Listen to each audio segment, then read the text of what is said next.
Une fonction f va admettre une limite infinie en l'infini si lorsque x devient infiniment grand ou infiniment petit, les valeurs prises par la fonction deviennent infiniment grandes ou infiniment petites. À titre d'exemple, une fonction que vous connaissez bien, la parabole,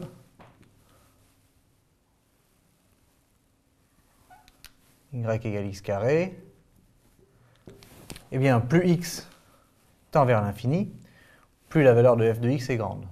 En fait, la caractérisation de ça, c'est de dire je peux prendre une valeur alpha, celle que je veux, et au bout d'un moment, pour x suffisamment grand, f de x prendra toutes ces valeurs au-dessus de alpha, c'est-à-dire toutes ces valeurs seront plus grandes que alpha. Et ça, quel que soit alpha. Donc je peux choisir alpha infiniment grand, 1 milliard. Si je pousse x vers la droite, c'est-à-dire vers plus l'infini suffisamment, au bout d'un moment, toutes les valeurs de la fonction seront supérieures à 1 milliard.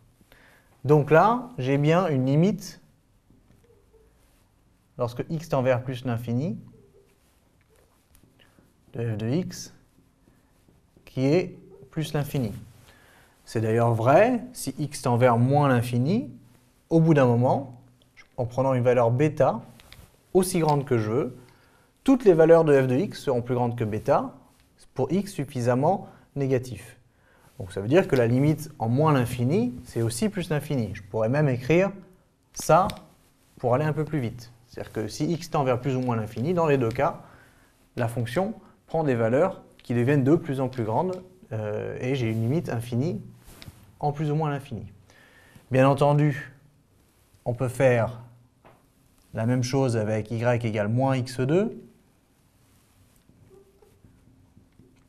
Et à ce moment-là, j'aurai une limite de moins l'infini, puisque quel que soit le alpha que je prenne, si je pousse mon x suffisamment vers la droite,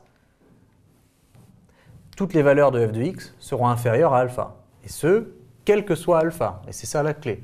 Parce que je peux prendre alpha aussi petit que je veux, aussi négatif que je veux. Si je pousse x suffisamment loin, toutes les valeurs seront inférieures, ce qui veut dire que la limite de f de x, lorsque x tend vers plus l'infini, est égale à moins l'infini. De la même façon, c'est vrai en moins l'infini aussi. Plus je vais vers moins l'infini, plus les valeurs de f de x sont négatives. Quel que soit bêta, si je pousse x suffisamment loin, toutes les valeurs seront plus petites que bêta. Donc je pourrais aussi écrire ça, pour aller vite. X tend vers plus ou moins l'infini, j'ai une limite de moins l'infini pour cette fonction-là. Alors notez quand même,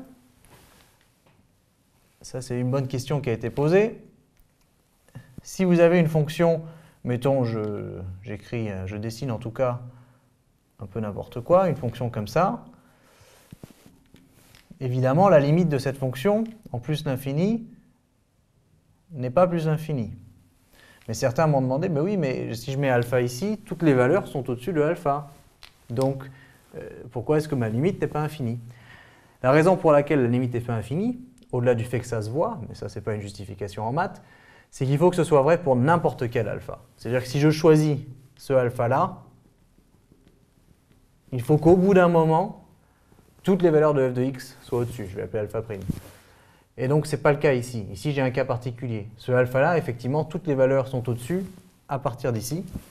Mais ce doit être vrai pour tous les alphas que je choisis. Donc, même si je vais infiniment haut sur mon axe y et que je prends une valeur infiniment grande, au bout d'un moment, f de x prendra des valeurs supérieures à ce alpha prime qui est ici.